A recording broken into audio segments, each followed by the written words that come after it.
కువైట్‌కి ప్రతి ఒక్కరము బతుకుదిరువు కోసం వస్తాం. ఇక్కడ కష్టపడి పని చేసి డబ్బులు సంపాదించుకోవడానికి వస్తాం.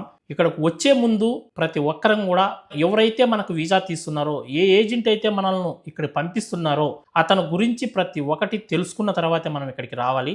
ఎందుకు ఈ విషయం చెప్తున్నానంటే, ఏలూరు జిల్లా కైకలూరు నియోజకవర్గం కలితిండి గ్రామానికి చెందిన బండి ప్రశాంతి బతుకుదిరువు కోసం కువైట్‌కి వెళ్ళి అక్కడ చిక్కుకుపోయింది.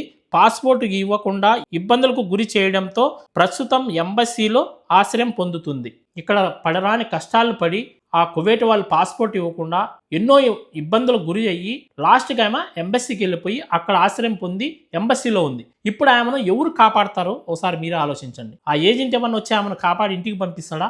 అక్కడేమో వాళ్ళ భర్త పోలీస్ స్టేషన్లు తిరిగి ఆ ఏజెంట్ల దగ్గరికి తిరిగి పడరాని కష్టాలు అతను పడుతున్నారు. ఏదో విధంగా మా భార్యని ఇండియాకు రప్పించండి అని. ఇక్కడికి వచ్చిన తర్వాత సొంత అన్నదమ్ముడు కూడా కాపాడే ప్రసక్తి ఉండదు. ఎవ్వరూ కాపాడలేరు.